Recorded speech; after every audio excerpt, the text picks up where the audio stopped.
Well, let's get to Shepard Smith now for the latest on those attacks in Afghanistan. Shepard. Yeah, a horrible day, David, across for U.S. troops in Afghanistan. The latest news is ISIS-K, or the Islamic State in the Khorasan, has claimed responsibility for the Kabul attacks, just as the Pentagon suggested. 2 bombs, one a suicide bomber at the gate at the airport, followed by ISIS gunmen shooting, presumably at both military and civilian targets, and another bomb at a nearby hotel that housed British troops, but no British troops injured there.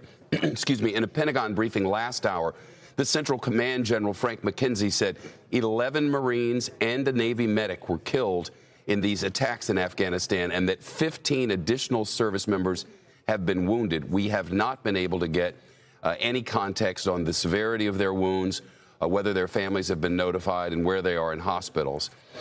These are the first U.S. military deaths in Afghanistan since February of 2020, and today was the deadliest day for the United States military in a decade. General McKenzie says the terror threat is, at this moment, active, imminent, and ongoing. They say they're especially concerned about car and truck bombs. We do know of at least 3 separate blasts that have happened across Kabul. We have no indication that they affected any U.S. personnel, United States citizens, or United States military, but there are multiple reports of bombings across the city of Kabul.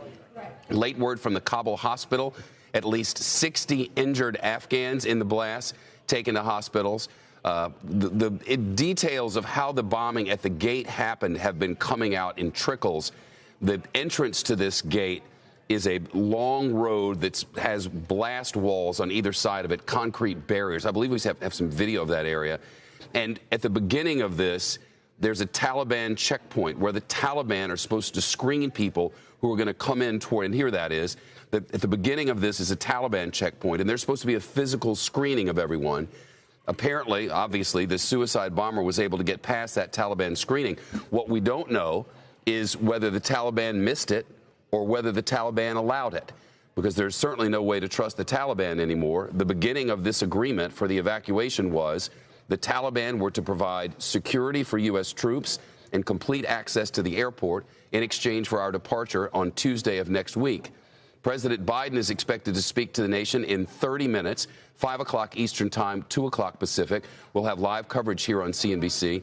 After that, the press secretary, Jen Psaki, will answer questions. Our understanding is that the president will deliver an address, likely to talk about those who lost their lives today in the military and otherwise, not a question and answer session.